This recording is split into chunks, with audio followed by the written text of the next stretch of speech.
ہو چکے ہیں. عالمی سطح پہ اگر اپیل ٹائملی ہوتا تو آپ کو مختلف طریقے سے یہ مدد ضرور کرتا. اس سیلاب کے بعد فوڈ سیکیورٹی ہے, نیشنل فوڈ سیکیورٹی ہے, اس کو بھی خطرہ ہو سکتا ہے. وفاقی حکومت کی طرف سے ان کو اپنا پالیسی پہ نظر ثانی کرنا چاہیے. جس پیمانے پہ صوبہ پنجاب میں اور وہاں خاص طور پہ جنوبی پنجاب میں نقصان ہوا ہے وہ تاریخی ہے. بے نظیر ہاری کارڈ شروع کروایا ہے, اس کے تھرو ہم جو چھوٹے زمیندار ہیں, کسان ہیں, ان کو ہم اس کارڈ کے تھرو اور CNIC کے تھرو اور مختلف طریقہ کار ہے ویریفیکیشن کے لیے, وہ ویریفیکیشن کر کے ان کو سندھ حکومت سپورٹ کریں گے. جہاں تک آئینی ترمیم کے سوال ہے, نہیں, آج تک مسلم لیگ نواز نے مجھے کوئی نہ ڈرافٹ شیئر کیا نہ پروپوزل سامنے آیا ہے. اگر ان کے پاس ایسے کوئی آئینی ترمیم موجود ہوگا تو ان کو اس کو اناؤنس کرنا چاہیے. PMLN کو کوئی پارلیمان میں لے کر آنا چاہیے. اور بھارت اس بات کو چھپاتا بھی نہیں ہے کہ وہ مالی مدد مخصوص دہشت گردی کے تنظیموں کو پہنچا رہے ہیں. یہ ایشو کو ہم عالمی سطح پہ بھی ریز کر رہے ہیں. الٹیمیٹلی بلوچستان کا حل ملٹری حل نہیں ہے, سیاسی حل ہے. بھارتی کپتان سوریہ کمار یادو کی ICC کے سامنے پیشی. بھارتی کپتان نے 14 سپتمبر کو ہونے والے پاک بھارت میچ کے بعد سیاسی بیان دیا تھا, اور جس کے بعد PCB نے سوریہ کمار یادو کے خلاف کارروائی کے لیے ICC کو خط لکھا تھا. اسی سے متعلق مزید معلومات حاصل کریں گے. نمائندہ دنیا نیوز اسامہ خوری نے ہمیں جوائن کیا. اسامہ, بڑا اہم معاملہ ہے, کیا ڈیٹیلز ہیں مزید؟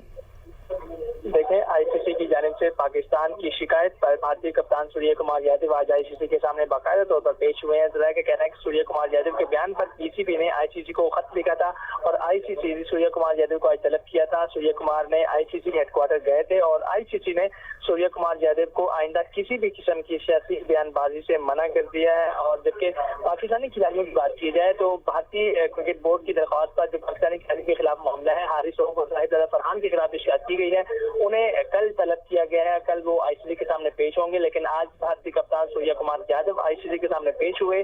بھارتی کرکٹ ٹیم کے میچ کے بعد انہوں نے پوسٹ میچ پریزنٹیشن میں سیاسی بیان بازی سے کام لیا تھا. صحیح, اس سے منع کیا گیا انہیں. بہت شکریہ اسامہ خوری, آپ نے ہمیں معلومات دیں.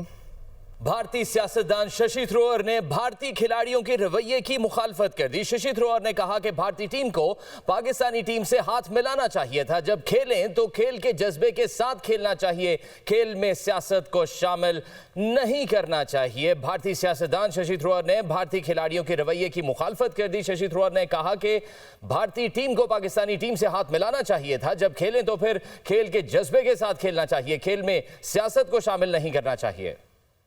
اسلام آباد ہائی کورٹ سے خبر دیں گے آپ کو, جس نے مظفر گڑھ کے حلقہ PP 269 میں الیکشن کرانے کا حکم دیا ہے. جسٹس ارباب محمد طاہر اور جسٹس انعام امین منہاس نے سنگل بینچ کا دوبارہ گنتی کا حکم معطل کر دیا ہے. اسی سے متعلق مزید معلومات حاصل کریں گے. نمائندہ دنیا نیوز رضوان قاضی نے ہمیں جوائن کیا. رضوان, کیا احوال رہا سماعت کا؟ جی, اسلام آباد ہائی کورٹ نے مظفر گڑھ کے حلقہ PP 269 میں الیکشن کروانے کا حکم دیا ہے اور جسٹس ارباب محمد طاہر اور جسٹس انعام امین منہاس پر مشتمل ڈویژن بینچ نے سنگل بینچ کی جانب سے دوبارہ گنتی کا 15 مئی کا حکم جو ہے وہ معطل کر دیا ہے. سنگل بینچ نے جسٹس سمندری امتیاز پر نے حلقہ PP 269 میں دوبارہ گنتی کا حکم کیا تھا, جس کے بعد پیپلز پارٹی کے احمد عباسی نے اسمبلی سے استعفیٰ دے دیا تھا. کمیشن عباس سے کوشش کی استعفیٰ دینے کے بعد سے خالی قرار دے دی تھی, اور جس پر آج اسلام آباد ہائی کورٹ نے حکم دے دیا ہے. جی, بہت شکریہ رضوان قاضی, آپ نے معلومات دیں. وزیر اعلیٰ بلوچستان سرفراز بگٹی کا کہنا ہے کہ گزشتہ روز فورسز نے دہشت گردوں کے خلاف چاغی میں اہم کارروائی کی. آپریشن کے دوران ایک جوان زخمی ہوا. دہشت گرد جہان زیب نے ہتھیار ڈال دیے. دیگر آپریشن میں مارے گئے دہشت گرد اہم تنصیبات کو نشانہ بنانا چاہتے تھے. دہشت گرد جہان زیب نے ویڈیو بیان میں مختلف کارروائیوں کا اعتراف کیا. دہشت گرد جہان زیب دالبندین میں ہتھیار اور دیگر مواد سپلائی کرتا تھا. 2 سے 3 مہینے یہ آبزرویشن جاری رہی اور پھر کچھ جو لوگ گرفتار ہوئے انہوں نے ان کی نشاندہی بھی کی. تو کل علل صبح ہماری فورسز جو ہے وہ اس گھر تک پہنچی اور اس گھر کو کارڈن کیا. کارڈن کرنے کے بعد اناؤنسمنٹس کی گئیں لاؤڈ سپیکرز کے ساتھ کہ آپ ہر طرف سے کارڈن ہیں تو آپ کو سرنڈر کرنے کا رائٹ ہے کہ اگر آپ ریاست کے سامنے یا ریاستی فورسز کے سامنے سرنڈر کرنا چاہتے ہیں تو یو ہیو دا آپشن. جو ہی وہ لاؤڈ سپیکر پہ اناؤنسمنٹس ہوئیں فوراً وہاں سے فائرنگ سٹارٹ ہو گئی اور اس فائرنگ کے نتیجے میں ایف سی کا جو ایک جوان ہے وہ شدید زخمی ہوا. یہ 2 جو ٹیررسٹ تھے جن کا میں نے ذکر کیا زبیر اور نثار کا وہ موقع پہ مارے گئے اور جہاں زیب نے سرنڈر کر دیا.